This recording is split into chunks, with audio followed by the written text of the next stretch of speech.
ሞሳድ ኢራንን ገብቶ አመሳት። ኢራን በማያባራ ፍንዳታ ተናጠች። የድርድሩ ሂደት ያላማራት እስራኤል የራሷን ፈጣን እርምጃ መውሰድ ጀምራለች። በትራምፕ ለዘብተኛ አቋም የተበሳጩ ኔታንያሁ ለአስቸኳይ ስብሰባ ወደ አሜሪካ ሊጓዙ መሆናቸው ተሰምቷል። ትራምፕ በኢራን ላይ ለሚደረግ ጥቃት ለማሳመን ያለመ የተባለው ጉዞ ድርድሩን እንዳያደናቅፈውም ተሰግቷል። በዚህ ደግሞ ከኢራን ጋር ለሚደረግ አይቀሬው ጦርነት እንግሊዝ የጦር ጀቶቿን ወደ ኢራን ድንበር አቅራቢያ ማስፈር መጀመሯ ተሰምቷል። ኢራንም በአራቅቺ በኩል በሰጠችው ማስጠንቀቂያ መሳሪያዎቻችን ዋሽንግተን ባይደርሱም 40 ሺህ የአሜሪካ ወታደሮች መጥፊያቸው ይሆናል ሲሉ ዝተዋል። የቀጠናውን ትኩስ መረጃዎች በዝርዝር ይዘናቸዋል። አብራችሁን ቆዩ። በሰሜን ምዕራብ ኢራን በምትገኘውና ከአዘርባይጃን ድንበር ጋር በቅርብ ርቀት ላይ ባለችው የአርዳቢል ግዛት ውስጥ በሚገኝ አንድ ኢንዱስትሪ ማዕከል ላይ ከፍተኛ የሆነ ፍንዳታ ተከስቷል። በአካባቢው የሚገኙ የዜና ምንጮች እንደገለጹት ከሆነ በአርዳቢል ሞጋን አውራ ጎዳና ላይ ከሚገኝ የነዳጅ ማጠራቀሚያ ወይም የነዳጅ ዴፖ ነው ተብሎ ከታሰበ ስፍራ ጥቅጥቅ ያለ ጥቁር ጢስ ወደ ሰማይ ሲትጎለጎል ተስተውሏል። የኢራን መንግስታዊ መገናኛ ብዙሃንና የዓይን እማኞች በሰጡት መረጃ መሰረት በወቅቱ ወዲያውኑ የደረሰ የሰው ህይወት መጥፋት ባይኖርም ክስተቱ ግን የአደጋ ጊዜ ሰራተኞችንና የእሳት አደጋ ተከላካዮች በፍጥነት ወደ ስፍራው እንዲሰማሩ አስገድዷል። አሶሲኤትድ ፕሬስ እንደዘገበው ከሆነ በማህበራዊ ሚዲያዎች ላይ የተሰራጩ ተንቀሳቃሽ ምስሎች ስፍራው በእሳት ነበልባል ተውጦና የእሳት አደጋ ሰራተኞች ቃጠሎን ለመቆጣጠር ከፍተኛ ጥረት ሲያደርጉ ያሳያሉ። የአጋጣሚ በኢራን ውስጥ በተለያዩ ጊዜያት ያለምንም በቂ ምክንያት የሚከሰቱ ተከታታይ የእሳት አደጋዎችና የድንገተኛ ፍንዳታዎች አካል ሲሆን በተለይም የቴህራን የኒውክሌር እንቅስቃሴ በዓለም አቀፉ ማህበረሰብ ዘንድ ከፍተኛ ክትትልና ጥርጣሬ በሚደረግበት በዚህ ወቅት የሀገሪቱ የመሰረተ ልማት ተጋላጭነትን በተመለከተ በርካታ ጥያቄዎችን አስነስቷል። ከ500 ሺህ በላይ ነዋሪዎች ያሏትና የክፍለ ሀገሩ መቀመጫ የሆነችው አርዳቢል በማዕከላዊ ወይም በደቡባዊ ኢራን እንደሚገኙት ሌሎች ከተሞች ለዋና ዋና ወታደራዊ ወይም የኒውክሌር ተከላዎች ስፍራነት የምትታወቅ አይደለችም። ሆኖም ግን የዚህ ፍንዳታ ስፍራ ስሜት ቀስቃሽ ከሆኑ የድንበር አካባቢዎች ጋር ያለው ቅርበት የብዙዎችን ትኩረት ስቧል። የኢራን ባለስልጣናት እንደ ፋርስ ዜና ወኪል ላሉ የሀገር ውስጥ መገናኛ ብዙሃን በሰጡት መግለጫ ቀደም ሲል ለተከሰቱ ተመሳሳይ አደጋዎች መንስኤው እንደ ጋዝ መፍሰስ ወይም የኤሌክትሪክ ብልሽት ያሉ ቴክኒካዊ ችግሮች እንደሆኑ በመግለጽ ጉዳዩን ለማለዘብ ሞክረዋል። ለምሳሌ ያህል በባንደር አባስና በአፋዝ ከተሞች የተከሰቱትን ቢያንስ የ4 ሰዎችን ህይወት የቀጠፉት እንዲሁም ከ10 በላይ ሰዎችን ያቆሰሉ ፍንዳታዎች በመኖሪያ ቤቶች ውስጥ በደረሰ የጋዝ መፍሰስ ሳቢያ የተከሰቱ አደጋዎች እንደሆኑ በመንግስት በኩል ተገልጿል። በዚያው ሳምንት መጀመሪያ ላይ በቴህራን ጃናት አባር ገበያ ላይ የደረሰው የእሳት አደጋም በተመሳሳይ መልኩ እንደ ድንገተኛ ክስተት ተቆጥሯል። ሆኖም ግን ዘ ኒውዮርክ ታይምስ እነዚህን ክስተቶች አስመልክቶ ባወጣው ዝርዝር ዘገባ በኢራን ህዝብ ዘንድ ከፍተኛ መረበሽና ጭንቀት መንገሱን ጠቁሟል። በርካታ ኢራናውያንና ዓለም አቀፍ ታዛቢዎች በተለይም አደጋው ከአሜሪካና ከኢራን ዲፕሎማሲያዊ ግንኙነት ጋር ተገጣጥሞ መከሰቱ ከጀርባው የውጭ አካላት እጅ ሊኖርበት እንደሚችል ግምታቸውን እየገለጹ ይገኛሉ። የእነዚህ አጠራጣሪ ክስተቶች ሰንሰለት ወደ ኋላም የሚመዘዝ ታሪክ አለው። በ2025 ኢራን በቁልፍ ተቋሞቿ ላይ የሳይበር ጥቃቶችንና በፔትሮኬሚካል ፋብሪካዎች እንዲሁም በኤሌክትሪክ ኃይል ማከፋፈያዎች ላይ የተከሰቱ ያልተገለጹ ፍንዳታዎችን ጨምሮ በርካታ መስተጓጎሎችን አስተናግዳለች። ሮይተርስ ባደረገው ትንተና መሰረት እነዚህ ክስተቶች ብዙ ጊዜ ከእስራኤልና ከዩናይትድ ስቴትስ የሚሰነዘሩት የቃላት ጦርነቶችና የኢራንን የኒውክሌር መርሃ ግብር በተመለከተ የሚነሱት ውጥረቶች ከሚጋሉባቸው ወቅቶች ጋር ይገጣጠማሉ። የአርዳቢሉ ፍንዳታ በኦማን ውስጥ በአሜሪካና በኢራን መካከል የተደረገው ቀጥተኛ ያልሆነ ንግግር በተጠናቀቀ በጥቂት ሰዓታት ውስጥ መከሰቱ ደግሞ ጥርጣሬውን ይበልጥ አባብሶታል። የኢራን ባለስልጣናት ግን እስካሁን ድረስ በአርዳቢሉ ክስተት ላይ ብዙም ሳይናገሩ ዝምታን መርጠዋል። ዝምታቸውም ቀደም ሲል ለነበሩት አደጋዎች ከነበራቸው አቀራረብ ጋር የሚመሳሰል ሲሆን ሂንዱስታን ታይምስ እንደዘገበው ይህ ሁኔታ ለተለያዩ ግምቶችና ወሬዎች መባባስ ምክንያት ሆኗል። እነዚህ በሀገር ውስጥ የሚከሰቱ መስተጓጎሎችና ውጥረቶች የሚከናወኑት በኦማን ውስጥ የሚካሄዱት ደካማና ጥንቃቄ የሚሹ የአሜሪካ ኢራን ድርድሮች መድረክ ላይ ነው። የሁለቱ ሀገራት ልኡካን በኦማን የውጭ ጉዳይ ሚኒስትር በድር አልቡልሰዲ አወያይነት ቀጥተኛ ያልሆነ ውይይት ለማድረግ በሙስካት ተገናኝተዋል። የአሜሪካውያን ወገን የሚወክለው ቡድን ልዩ መልእክተኛውን ስቲቭ ዊትኮቭን፣ ያሬድ ኩሽነርና የሴንቲኮም አዛዥ አድሚራል ብራድ ኩፐርን ያካተተ ነበር። የደግሞ በታሪክ ለመጀመሪያ ጊዜ የዩናይትድ ስቴትስ ከፍተኛ ወታደራዊ መኮንን በእንደዚህ አይነት ዲፕሎማሲያዊ ውይይት ውስጥ የተካተተበት አጋጣሚ ሆኖ ተመዝግቧል። ሲኤንኤን እንደዘገበው የውይይቱ ዋነኛ ትኩረት በኢራን የኒውክሌር መርሃ ግብር ዙሪያ ነበር። ፕሬዚዳንት ዶናልድ ትራምፕ በኋላ ላይ በሰጡት መግለጫ ውይይቱ በጣም ጥሩ እንደነበር ገልጸው በሚቀጥሉት ሳምንት መጀመሪያ ላይ ተጨማሪ ተከታታይ የውይይት መድረኮች እንደሚኖሩም ይፋ አድርገዋል።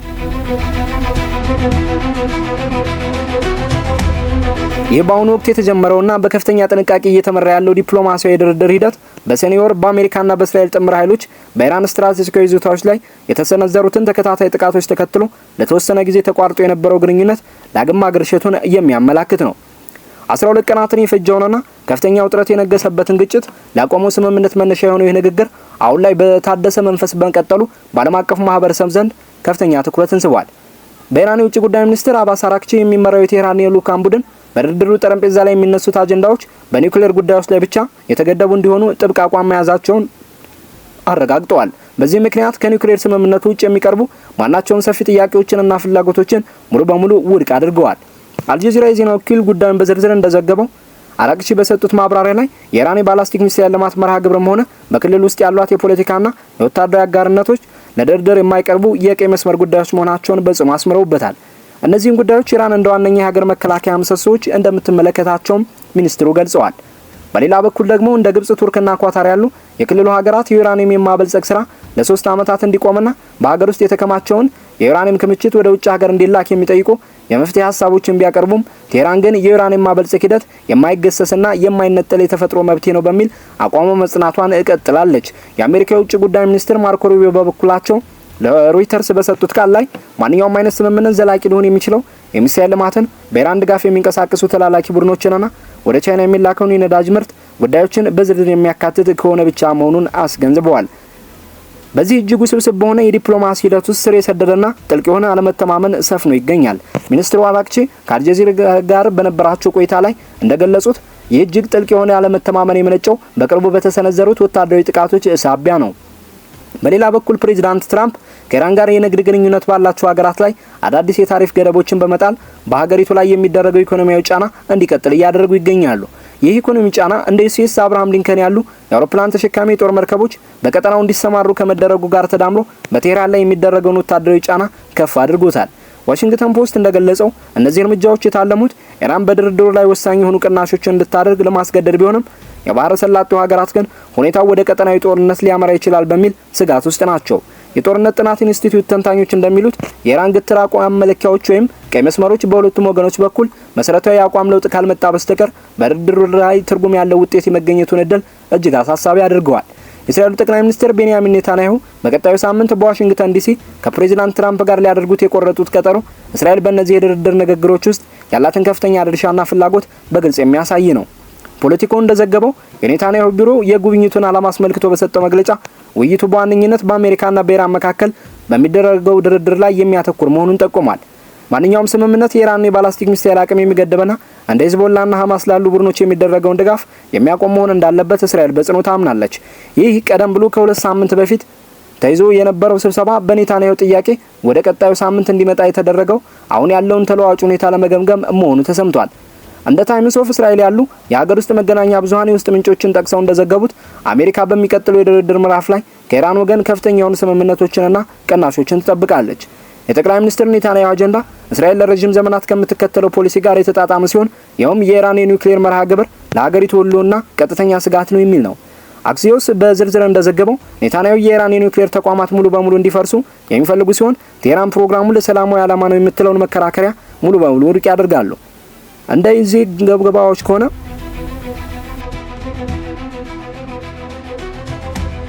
እስራኤል በቅርቡ በኢራን ላይ የምትወስዳቸውን ወታደራዊ እርምጃዎችና ኦፕሬሽናል እቅዶችን አጽድቃለች።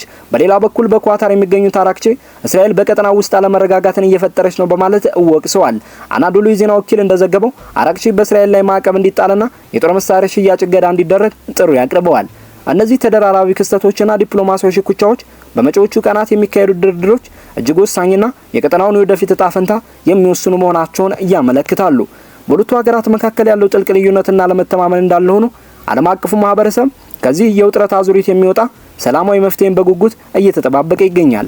ይህ በእንዲህ እንዳለ በዓለም አቀፍ ደረጃ ከፍተኛ ትኩረትን የሳበው በዚህ አሳሳቢ ወቅት ብሪታንያ 6 F-35 የተሰኙ እጅግ ዘመናዊ ተዋጊ ጀቶችን በቆጵሮስ በሚገኘው የአክሮሪትሪ የሮያል አየር ኃይል ጣቢያ ላይ በድንገት አሰማርታለች። የወታደራዊ እርምጃ የተወሰደው በዩናይትድ ስቴትስና በኢራን መካከል ሊፈጠር ይችላል ተብሎ ከሚሰጋውና በከፍተኛ ሁኔታ ከሚያንዣብበው ወታደራዊ ጥቃት ጋር ተያይዞ ሊከሰቱ የሚችሉ የደህንነት ስጋቶችን ለመከላከልና በቀጠናው ያለውን የመከላከያ አቅም ይበልጥ ለማጠናከር ታስቦ ነው። ዘ ታይምስ እንደዘገበው ከሆነ እነዚህ ሀያላን ተዋጊ ጀቶች ከማርሃም የሮያል አየር ኃይል ጣቢያ የተነሱ ሲሆን ዋና ዓላማቸውም ውጥረቶች የሚባባሱና ወደ ግጭት የሚያመሩ ከሆነ የጦር ሰፈሩንና በብሪታንያ ቁጥጥር ስር ያሉ ሉዓላዊ ግዛቶችን ከማንኛውም ሊሰነዘር ከሚችል ጥቃት በጽኑ ለመጠበቅ ነው። እነዚህ ጀቶች ቀደም ሲል በኢራቅና በሶሪያ ሰማይ የተለያዩ ወታደራዊ ተልእኮዎችን በማከናወን ላይ ከሚገኙት ታይፎን ተዋጊ ጀቶች ጋር የሚቀላቀሉ ሲሆን ከነዚህ መካከል 4 የታይፎን ጀቶች በቅርቡ ወደ ኳታር መዘዋወራቸውም ይታወቃል። የቆጵሮስ ስልታዊ መልክዓ ምድራዊ አቀማመጥ በተለይም በእስራኤልና በኢራን መካከል በተከሰተው ቀጥተኛ የተኩስ ልውውጥ ወዲህ ይበልጥ ጎልቶና ጎልብቶ መታየቱን ቆጵሮስ ሜል አመልክቷል። የብሪታንያ ባለስልጣናት ለዴይሊ ሜል በሰጡት ይፋዊ መግለጫ የወታደራዊ ስምሪት ሊከሰት ከሚችል ሰፊ ቀጠናዊ ግጭት አስቀድሞ የተወሰደና አስፈላጊ የሆነ የጥንቃቄ እርምጃ መሆኑን በጥብቅ ገልጸዋል። የእርምጃ የአሜሪካ የባህር ኃይል እንቅስቃሴ በስፋት በሚታይበት በምስራቃዊ ሜዲትራኒያን አካባቢ ያለውን ወታደራዊ ይዞታና ቁመና ይበልጥ የሚያጠናክር ነው። ይሁን እንጂ የኢራን ወገን ለዚህ ሁሉ ዝግጅት የሰጠው ምላሽ እጅግ የከረረና ማስጠንቀቂያ እየታከለበት ነበር። የኢራን የውጭ ጉዳይ ሚኒስትር አባስ አራክቺ አሜሪካ ጥቃት የምትሰነዝር ከሆነ በቀጠናው በሚገኙ የአሜሪካ የጦር ሰፈሮች ላይ አሰቃቂ አጸፋዊ እርምጃ እንደሚወሰድ በግልጽ አስጠንቅቀዋል። የኢራን የውጭ ጉዳይ ሚኒስትሩ ቴህራን ለዲፕሎማሲያዊ ንግግርም ሆነ ለማንኛውም አይነት ወታደራዊ ግጭት እኩል ዝግጁ መሆኗን በንግግራቸው አብራርተዋል። የካቲት 7 ቀን 2026 ዓ.ም ከአልጀዚራ የዜና ወኪል ጋር በነበራቸው ቆይታ በኦማን የተካሄደው ድርድር ጥሩ ጅምር መሆኑን ቢገልጹም በሁለቱ ወገኖች መካከል እውነተኛ እምነትን ለመገንባት ግን ገና ረጅምና እሾህ የበዛበት መንገድ እንደሚቀረው አጽንኦት ሰጥተው ተናግረዋል። ሲጂቲኤን እንደዘገበው ከሆነ አራቅቺ ጥቃት ከተሰነዘረባቸው ኢራን በቀጠናው የሚገኙ የአሜሪካ የጦር ሰፈሮችን በዋናነት ኢላማ እንደምታደርግ አስጠንቅቀዋል። ሆኖም እነዚህ አጸፋዊ ጥቃቶች ጎረቤት ሀገራትን እንደማይጨምሩና እነርሱን ለይተው እንደሚመለከቱ ገልጸዋል።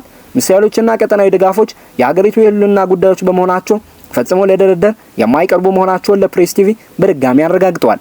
በተጨማሪም ሚኒስትሩ በዶሃ በተካሄደው የአልጀዚራ ፎረም ላይ ባደረጉት ንግግር እስራኤል በቀጠናው ላይ እያደረሰች ያለው እንቅስቃሴ ቀውስን የሚፈጥርና መረጋጋትን የሚያባብስ ነው በማለት በሀገሪቱ ላይ ዓለም አቀፍ ማዕቀብ እንዲጣል ጥሪ አቅርበዋል።